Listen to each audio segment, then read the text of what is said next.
न्योली नाद सुभान गति ये लड़े भुअंग हमेश। जड़ी जान जगदीश है विष्णि व्यापै शेषु। अंश गमन करते नहीं ये मान सरोवर छाड़। कौवा उड़ उड़ जाता है वो खाते मांसाहार। अंश दशा तो साध है सरोवर है सत्संग। मुक्ता हलबाणी चुगे ये चढ़त नवेला रंग। अब इन 4 पंक्तियों में 3 पंक्तियों में कैसा कमाल किया है।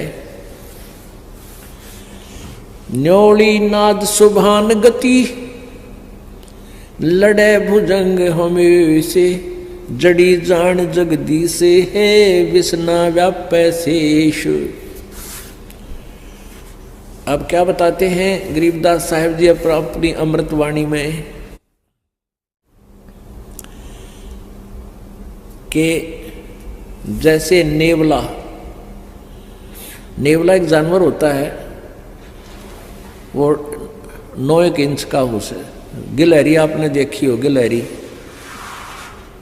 इससे थोड़ा बड़ा होता है और ब्राउन कलर के उसके बाल होते हैं, बाल ब्राउन कलर होता है। ऐसा ही मिलता जुलता इतना ही प्राणी होता है और वो सर्प को मार देता है। सर्प कितना लंबा होता है, को 6-6, 7-7 फुट का, 8-8, 10-10 फुट का लंबा हो जाता है। लेकिन वो छोटा सा प्राणी उसको कैसे मार सकता है, उसकी एक विधि, एक तरीका है उसके पास। वो सर्प को उस समय छेड़ता है जब उसको आसपास ये पता होता है कि इस झाड़ी में वो जड़ी है, उस जड़ी को सूंघ लेता है, उस जड़ी की महक को अपने अंदर समा लेता है और आकर के सर्प के सामने खड़ा होकर नेवला अपने श्वास छोड़ देता है। उस जड़ी की महक सूंघ कर जो आया था वो सर्प को सूंघा दी। उस जड़ी के सामने, उस जड़ी की महक के सामने सर्प को चक्कर आने लग जाते हैं, वो बेसुध हो जाता है। अब नेवला क्या करता है, जड़ी उस झाड़ी में जाता है, वो सूंघ कर आता है उस जड़ी को और सर्प के सामने दूर से निकट आकर के कभी दूर हो जाता है, कभी निकट आता है और ऐसे छोड़ देता है उसको, श्वासों को। अब सर्प चक्कर काट, वो डरता उस जड़ी से, तो भागने की चेष्टा करता है और कुछ उसको वो ऐसे डगमग सा हो जाता है। तो फिर भाग के वो जंप लगा के नेवला उसके पीछे सर्प के शीश पर आ बैठता है पाछे के और उसको पकड़ देता है और फिर मुंह के ऊपर फिर श्वास फिर छोड़ता उसके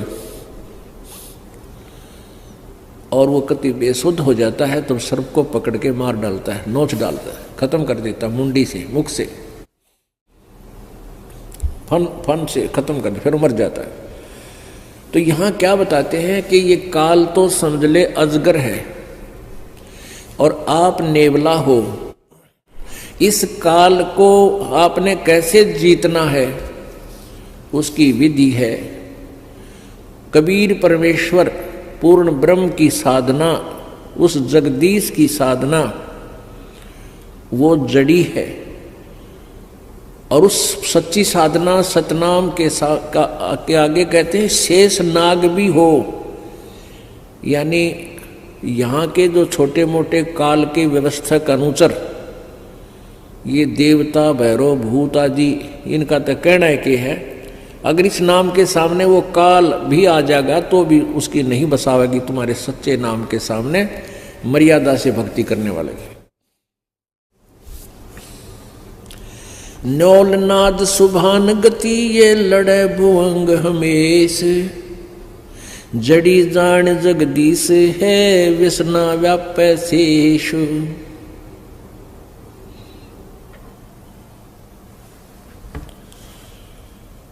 और फिर क्या उदाहरण दिया है, अंश गवन करते नहीं ये मान सरोवर छाड़े, कौवे उड़ उड़ जाते हैं ये खाते मांसाहारे।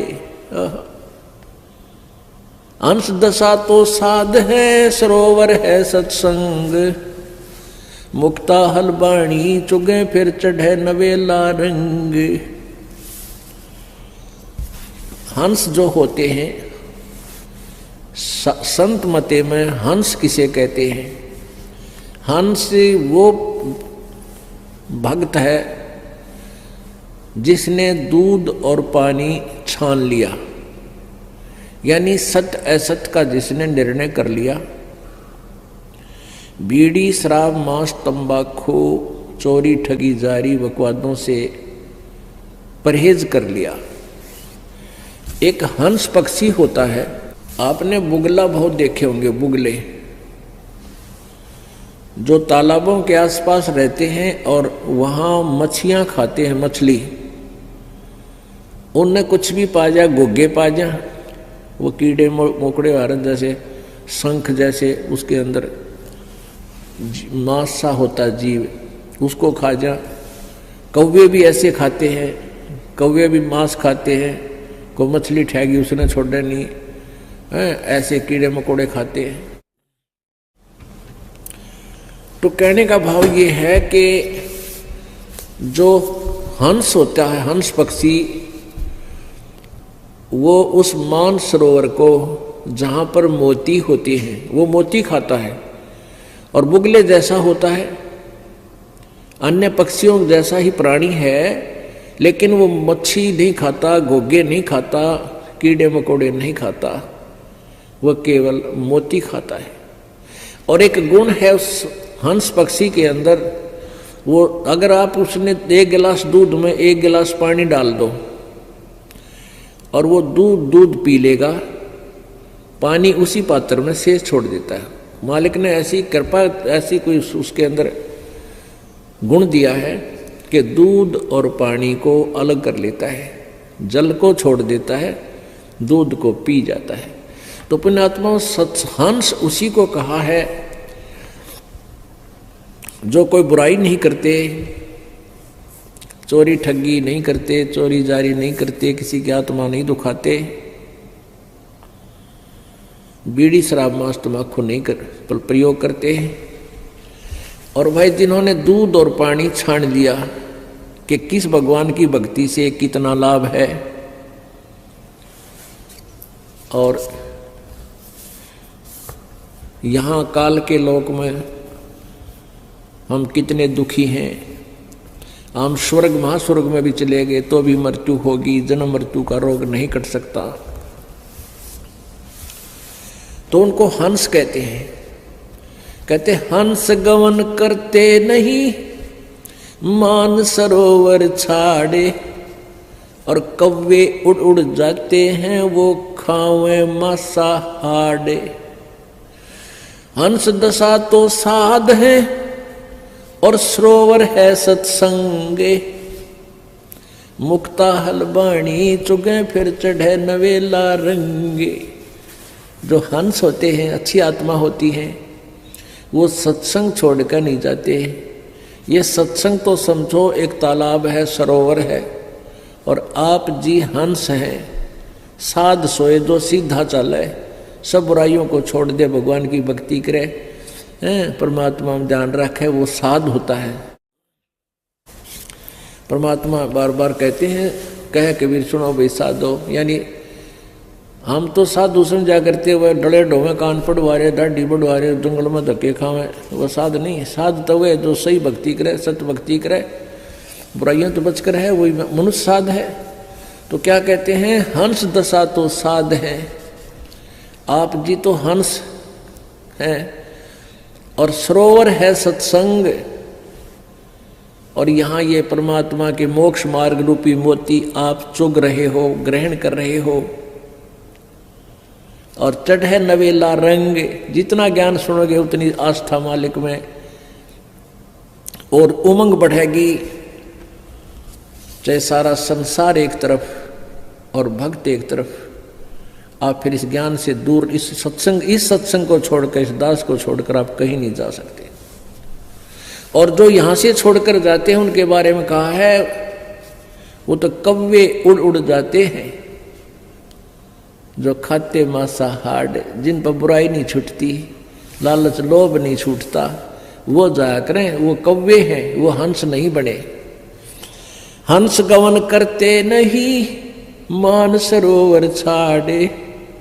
हंस नहीं जाया करते मान सरोवर ने छोड़कर जहां ऐसी मोती मिलते हैं।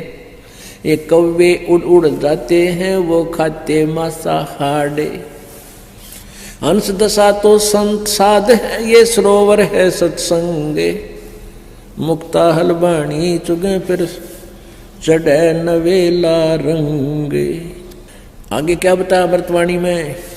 दरस परस नहीं अंतरा, दरस परस नहीं अंतरा, रोमी वस्त्र बीच। पारस लोहा एक डग, ये पलटे नहीं अबीच। अपने आत्मा कितनी, देखो वेदों और गीता को समझना बहुत आसान है। ये परमेश्वर का जो सूक्ष्म वेद है, परमेश्वर कबीर जी की महिमा से की वाणी, गरीबदास साहेब जी को परमात्मा ने अपना ज्ञान दिया। कबीर जी ने, गरीबदास जी भी कहते हैं कि मेरा ज्ञान योग दिया खोल। कबीर परमेश्वर जी ने मेरा ज्ञान रूपी योग खोल दिया, अर्थात मुझे वो अपना ज्ञान मेरे में फीड कर दिया। अब उस ज्ञान के आधार से क्या बता रहे हैं गरीबदास साहिब जी ने? दरस परस नहीं अंतरा, अरुमी बस्तर बीच, पारस लोहा एक कडेगे पलटे नहीं अभीच। अब हंस और कौवे क्यों बन गए? हंस तो ज्ञान को समझकर समर्पित हो गए, वो तो बन गए हंस। और जिन्होंने मन दिया नहीं, सत्संग में आते रहे, बड़ी अच्छे श्रद्धालु दिखते रहे, लेकिन आस्था बनी नहीं, परमात्मा से, गुरुदेव से उनका मेल नहीं बना। मेल का अर्थ ये नहीं होता कि आप आते हो, सेवा भी करते हो, साथ भी रहते हो, सत्संग भी सुनते हो, लेकिन अंदर से जगह, अंदर से कनेक्शन नहीं बना, अंदर से कसक नहीं बनी, तो कहते हैं उनमें परिवर्तन हो को ना। जैसे एक लोहा, एक पारस नाम का पत्थर होता है, पारस, एक पारस पत्थर है, पत्थर जैसा होता है सिंपल, और उसको पहचानना सबके बस की बात नहीं, जैसे लाल को पहचानना। तो उस पारस का एक टुकड़ा पत्थर हो 1 किलो का, और उसको चाहे 100 टन लोहे का घिसा दे, एक स्थान पर टच कर दे उसको अच्छी तरह, उनका कति मेल हो जा, और फिर देखे, कहते उस पूरे के पूरे उस मांस को, मंडल को, उस एक सरिये का ला दिया, सरिये को गार्डर का ला दिया, गार्डर को पूरे गार्डर के गार्डर को, थाम को सोना बना देता है। लेकिन कहते हैं परमात्मा ने लिखा पारस लोहा, दरस परस नहीं अंतरा, रुमी वस्त्र बीच। अब लोहा और पारस कति साथ साथ रखे हैं, और उन दोनों के टच होने में एक बिल्कुल इतना भी स्थान रह गया ना, जैसे कहते हैं रूमी वस्त्र, जैसे बाल, ये बाल है रोमकूप का, यानी बाल जितनी भी आपस में दूरी रहेगी, या बिल्कुल पतली सी जो वायल होती हैं बहनें ओढ़ती हैं, या पतली चादर मुलमुल का कपड़ा, कहती ये भी इतना भी बीच में कपड़ा आर पार हो जाए, इतना भी डिफरेंस आपस में रहा, मिलन नहीं हुआ, चाहे कितने दिन पास रखे रहो लोहा और पारस, उसमें परिवर्तन नहीं हो सकता। यानी जो व्यक्ति यहाँ भी रहते हैं, गुरुदेव के साथ रहते हैं, सत्संग भी सुनते हैं, और मिले नहीं मन से, वो हंस नहीं बन सकते, वो कौवे रहा करें। और ऐसे कौवे फिर छोड़कर इसको स्थान को जा सकते हैं, वो जाएंगे कि उनकी आदत सुधरी नहीं। आप प्रतिदिन पढ़ते हो नित्य नियम में, बिन गुरु मिले मोहे ना पावे। अब गुरु तो पास ही होते हैं, मिलने का अर्थ क्या है? गुरु जी से एक ही भाव हो जाना, समर्पित हो जाना, मन में दोष ना रखे, गुरु जी कहते हैं गुरु मानुष कर जानते तो ते नर कहिए अंध हुआ दुखी संसार में आ गए इनके फंद। तो यहाँ उस स्थिति को क्लियर किया है। दरस परस नहीं अंतरा रूमी बस्तर बीच, और पारस लोहा एक डिग वो पलटे नहीं अभीच। चार मुक्ति बैकुंठे बटे सप्तपुरी सैलान, आगे धाम कबीर का हंस न पावे जान। अब गरीबदास साहेब जी बता रहे हैं चार मुक्ति बैकुंठ तक की दौड़ है, और सपतपुरी ऊपर अलग से एक अलग 7 ऐसे इकट्ठा ग्रुप है, 7 उनका नगरी बनी हुई है, उनका एक एक राजा बनाया जाता है जो अच्छी आत्माएं होती हैं। कहते ये चौथी मुक्ति जो तुम साधना करते हो मैक्सिमम 4 मुक्ति प्राप्त होंगी, और वहां इन 7 नगरियों के राजा भी बन सकते हो कभी कभी, कोई किसी का कोई किसी का। इनसे आगे धाम कबीर का, आगे ऊपर हंस न पावे जान, यानी अच्छी आत्मा भी है, भक्ति भी कर रहे हैं, लेकिन गुरु जी से विमुख हो गए, वो फिर आगे नहीं जा सकते।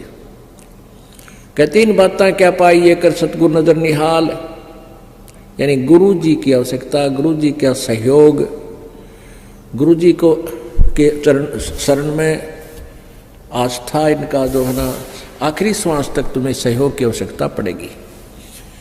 यदि आप जी इस दास के प्रति किसी कारण से भी कोई मन में दोष रखकर और दूर हो जाते हो, भक्ति भी कर रहे हो, फिर आगे नहीं जा सकते, क्योंकि आप इस दास के सेवक को, अनुयायी को, इस दास से प्राप्त इस लाइसेंस को, यानी पासपोर्ट जिसने मिल गया, मंत्र मिल गया, जाप मिला, नाम मिला, उस शिष्य को त्रिकुटी पर जाकर परमात्मा इस दास के रूप में मिलेगा।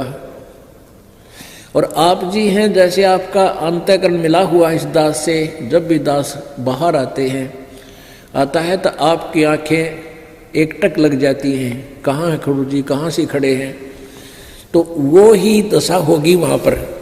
और जिनके अंदर दोष होगा, चाहे वो वहाँ पर पहुँच गए हों, तो वो पीछे न टला करें, छोड़ 5-6 तो वहाँ उनको टाल देगा परमात्मा अपने आप। यानी जो स्वभाव आपका यहाँ बन रहा है, ये एक रिहर्सल कराई जा रही है आपकी।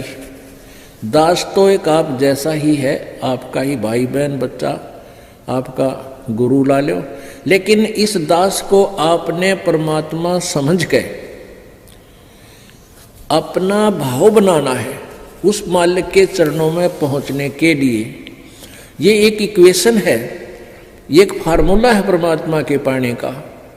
कहते हैं जैसे एक गणित का एक प्रश्न आता है जिसमें मूलधन ज्ञात करना होता है, वो ऋण का होता है।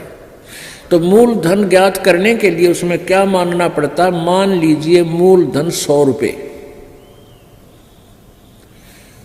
उस ओरिजिनल मूलधन, वास्तविक मूलधन को प्राप्त करने के लिए, यानी प्रश्न का हल करने के लिए, सफल होने के लिए, पास होने के लिए, हमने सबसे पहले मानना पड़ता, मान लीजिए मूलधन 100 रुपये, और फिर उससे हम उस वास्तविक मूलधन को प्राप्त करेंगे। वो 100 रुपये बहुत कम राशि होती है, और वास्तविक मूलधन करोड़ों में होता है, लेकिन करोड़ों वाला मूलधन पाने के लिए 100 रुपये मूलधन मानना पड़ेगा। इसी प्रकार ये दास को इसी स्थिति में समझो, मान लो गुरुजी भगवान, दास भगवान नहीं, दास है, लेकिन आप जी को ये फार्मूला लाना पड़ेगा। और गुरुजी यहाँ भगवान है, भगवान इस दास के पास सामने हो, तो आपकी कैसी बोली, कैसा रहना, कैसे विचार, जिस उस परम शक्ति को हम मिलने जा रहे हैं, जिस महबूब से हम मिलने की तैयारी कर रहे हैं, और वो सामने खड़ा होगा तो हमारी कैसी गतिविधि हो, कैसा हृदय में जगह हो, किस प्रकार का आचरण हो, तो ये आपने इस दास के साथ रिहर्सल करके बनानी पड़ेगी।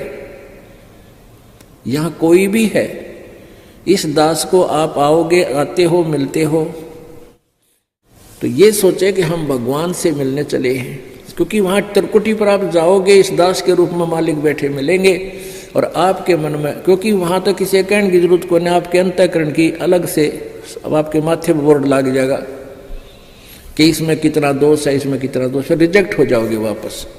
और जो पास हो गए वह पास हो गए। जिन्होंने गुरु जी को जैसा यहां आपका मेरे प्रति व्यवहार है, दास के भगवान के प्रति आपका ऐसा ही होगा।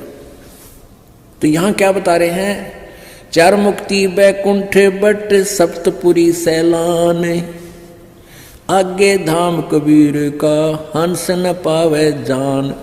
वहां नहीं जान पाओगे, वहां नहीं जा सकोगे जब तक आप गुरु जी के प्रति पूरी श्रद्धा नहीं होगी। मौन रहे मग्नालय है ये मार्ग बंकी बाट, सुन शिखर गढ़ सुरंग है कर सतगुरु से साठ। साठ माने सतगुरु जी से सौदा कर ले, और सतगुरु के बिना आगे नहीं जा पाओगे। मौन रहे मग्नाल है और मार्ग बंकी बाट, और रास्ता बहुत टेढ़ा आगे का। सुन शिखर गढ़ में सुरंग है, ऊपर कहते हैं ऐसी सुरंग में से निकाल के ले जाएंगे भंवर गुफा से। कैसे निकलोगे, कर सतगुरु से साठ। 9 लख नानक नाद में ये 10 लख गोरख तीर, लाख दत्त संगी सदा ये चरणों चरच कबीर। अब कबीर परमेश्वर की महिमा गरीबदास जी बताते हैं, 9 लख नानक नाद में और 10 लख गोरख तीर, लाख दत्त संगी सदा और चरणों चरच कबीर। क्या बताते हैं कि 9 लख नानक नाद में, हो नानक जैसे महापुरुष पुण्यात्मा 9 लाख नानक नाद में, यानी इसी आत्मा तो लाखों हैं परमात्मा के चरण जो पार हुई हैं। और 9 लख नानक नाद में 10 लख गोरख तीर, और गोरख जैसे सिद्ध पुरुष परमात्मा ने यानी उनके सामने आकर के उनको भी अपनी हार माननी पड़ी और सतमार्ग ग्रहण करना पड़ा। लाख दत्त संगी सदा ये चरणों चर्च कबीर, दत्तात्रेय जैसे भी, क्योंकि हम जिन महापुरुषों की गणिमय मान बैठे हैं उन्हीं के नाम गिनाए जाते हैं कि ऐसे ऐसे तो उस परमात्मा के चरणों में कितने आके समर्पित हुए। 9 लख नानक नाद में ये 10 लख गोरख पास, अनंत संत पद में मिले ये करोड़ तेरे रविदास। अब कहते परमात्मा की शरण माने के बाद अनंत संत भक्त आत्मा सतलोक प्राप्त करिए, बहुत गुणे असंख्य, और करोड़ों रविदास जैसी पुण्य आत्मा भी करोड़ों पार हो। इस उस तरह यानी जिस क्रिया में, जैसे रविदास जी कबीर जी के साथ बहुत निकट रहते थे, उनको पहचान चुके थे, कहते इसे संत भगत भी बहुत कबीर जी के हुए हैं और वो इस तरह भी पार हुए हैं। गोरख जैसे आकर वाद विवाद किया उन्होंने, फिर ज्ञान ग्रहण किया, इसे भी बहुत हैं जो परमात्मा के चरणों में लगे हैं। नानक जी जैसे भी को पार किया, जैसे बेई नदी से ले गए उनके ऊपर शरीर को, आत्मा को सतलोक दिखा, सचखंड दिखा के छोड़ा, फिर भगवान को पहचाना। कहते ऐसे ऐसे इस तरीके से भी अपने बहुत से पार किए हैं।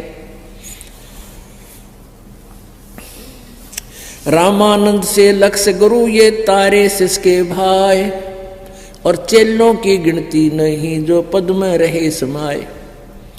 कहते रामानंद से लक्ष गुरु, अब रामानंद जैसी आत्मा भी कहते हैं उनका शिष्य बने भगवान, उनको इस तरीके से पार कर दिया। और चेल्या की तो गिनती नहीं जो सीधे नाम लेकर पार हो गए, जो मालिक के पद में रहे समाये यानी सतलोक में भेज दिए। बोलो सतगुरुदेव।